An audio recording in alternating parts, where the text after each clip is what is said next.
Mõned päevad tagasi televaatajaid vapustanud lugu koeraomanikust, kes 1,5 aasta jooksul oma jahikoertega Mustamäe kodutuid kasse hävitas, on leidnud linnapoolset vastukaja. Mustamäe linnaosavanem Kalle Mihkels kohtus eelpool mainitud sündmuste paigast Tammsaare teel loomakaitse Heiki Valneriga, et üheskoos probleemi üle arutleda.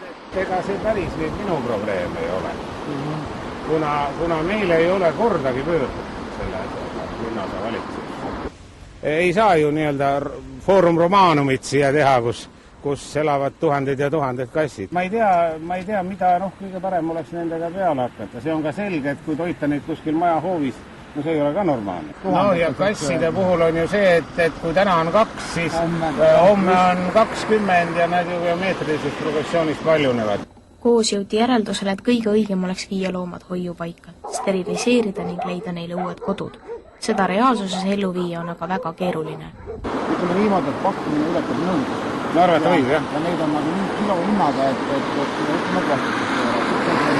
Tänu meediakajastusele on juhtumi jõudnud ka politsei huviorbiiti. Mahamurtud kass on saadetud lahkamisele, mis peaks tuvastama surma täpse põhjuse. Kuid kahtlemata on see politsei kui struktuuri ülesanne tegeleda taoliste õigusrikkumistega. Ühel episoodil on pealtnägija olemas, juhul kui see naine julgeb teha suu lahti, siis sellisel juhul on mees kinni. Pöörduge julgelt politseisse. Politsei ei jäta neid sündmusi kindlasti 2 silma vahele. Me kõik oleme inimesed. Loomade julm kohtlemine on muide olnud esimese samm enne seda, kui inimesed hakkavad välja tuurima muide seeria või massimõrvarile omased jooned. Erik Heldnaga nõustuvad selles arvamuses ka Kalle Mihkels ja Heiki Valner. Praegu nüüd need lapsed, kes lähevad siit kooli igal hommikul ja näevad lõhki kistud kasse, nad juba harjuvad sellega ära. See muutub täitsa tavaliseks.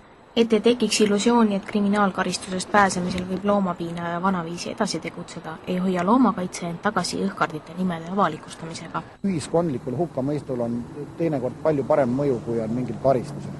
No ma usun, loomasõpru on ikkagi tunduvalt rohkem kui loomavihkajaid. Igal juhul ma usun, et kordades rohkem. Üheskoos jõuti järeldusele, et vägivald probleeme ei lahenda, mistõttu püüab linn, politsei ning ka munitsipaalpolitsei loomakaitsele senisest enam appi tulla.